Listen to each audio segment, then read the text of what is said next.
The Australians, the people that have the heart for like Eurovision there have just been so like, let's go Eurovision for so many years. And again, I'm hoping that we can keep growing it. What happens if Australia wins Eurovision? 11 years ago, Australia made its first Eurovision appearance. It was invited to mark the competition's popularity amongst Australians in the contest's 60th year. And it's continued to compete ever since, finishing second in 2016.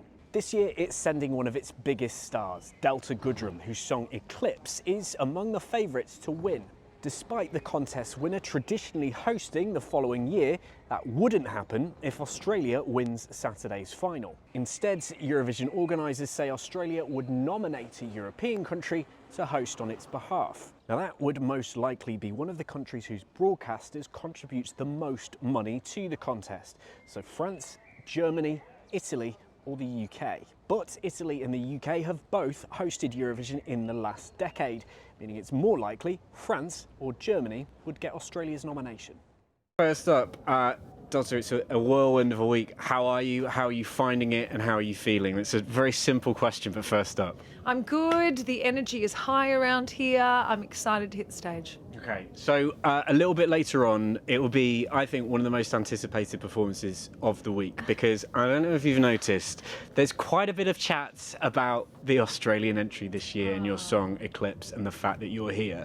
How have you kind of found the weight of that expectation, I guess, because this is a year where lots of people are talking about you and your song? I've actually found it really surprisingly beautiful. I'm very grateful, and I've come into here with no expectations. I came in with just a love for music. I thought it was an incredible world to its own. I walk in with a lot of respect for the Eurovision icon that it is already, and for me, I'm honoured that I get to be a part of this year, hit the stage and do what I love to do at my full force and be the best I can be.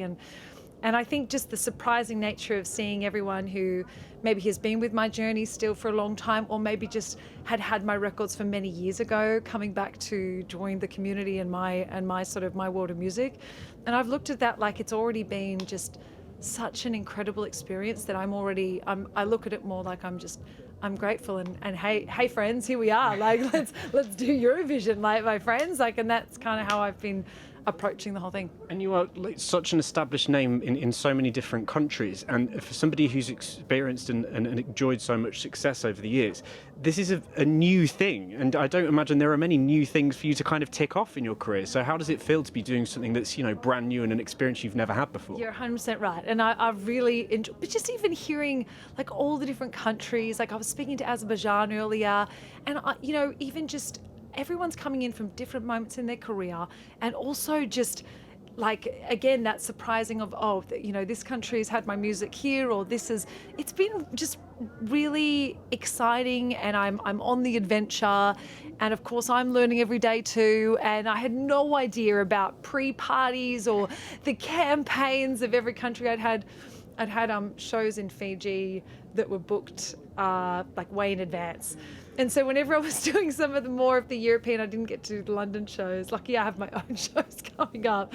But I was in Fiji going, I just had no idea how much was going on. So, but you know, it was a blessing, because I got to be in the ocean and get to do what I love to do with people coming to my shows in Fiji. But yeah, my point is that I had no idea of the lead up, and I think that that's an experience in itself. And there's the pre-parties and everything, but also, have you ever rehearsed this much for one performance? It's a unique thing in itself. The thing is that when you've had songs since you're a teenager that people expect you to sing every single time you hit the stage, like Border Trail Lost Without You, they've got nothing. Eclipse has not had 20 years of being asked yet, so it's in its early like starting. So to me, it's more like when people say play Lost Without You, which I do every one of my shows. But those songs have been having a run for a long time.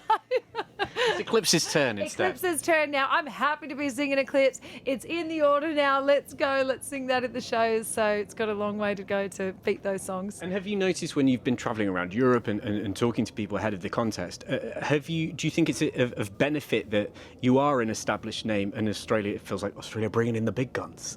So does that help, you think, in your chances of succeeding in the contest? Look, I have no idea. I am trying to just stay in my lane and be authentic and true to what I do. And as long as I can make people proud of what we do and what we've come up with for the staging and the show. And again, I've loved seeing the Aussies I hope I've been a catalyst for maybe some people who haven't known Eurovision world as well. And I hope that they've seen that music is important to get behind as culture as well, because we're such a big sporting nation as well. But to see people flying the flags for music and being with us has been a really nice, an awesome thing to see. Yeah. And just finally, for anybody who isn't aware of Australia's relationship with Eurovision, a pretty well-established relationship with Eurovision now, it stretches back quite some years. Just tell us a little bit about how Australians, their kind of connection with Eurovision as a cultural thing, and how much it means to people just to be part of it, and now regularly, consistently a part of it. Yeah, I mean, we saw a good thing. The Australians saw, this is incredible. We're part of the Commonwealth. We were like, hey guys, we love music. Australia has an immense, rich musical pot of all sorts of music from around the world. We break a lot of artists because, it'll come to Australia, and Australia has an amazing mix of that when it comes to our general sound. And I think that just the Australians, the people that have the heart for Eurovision there, have just been so let's go Eurovision for so many years. And again, I'm hoping that we can keep growing it, and I'm going to be a ride or die of Eurovision world each year, to be flying the flag and start campaigns early. Once you're in, you never leave. Listen here, this is what we do. I haven't had as much of that, so I'm intending to help the artists heading through. But first things first, it's still game time first. We've still got this this week is a big week and a big couple of days. Of course. Well, best of luck with the performance. We know Eclipse is going to be a moment, so best of luck with it. Thank you very much.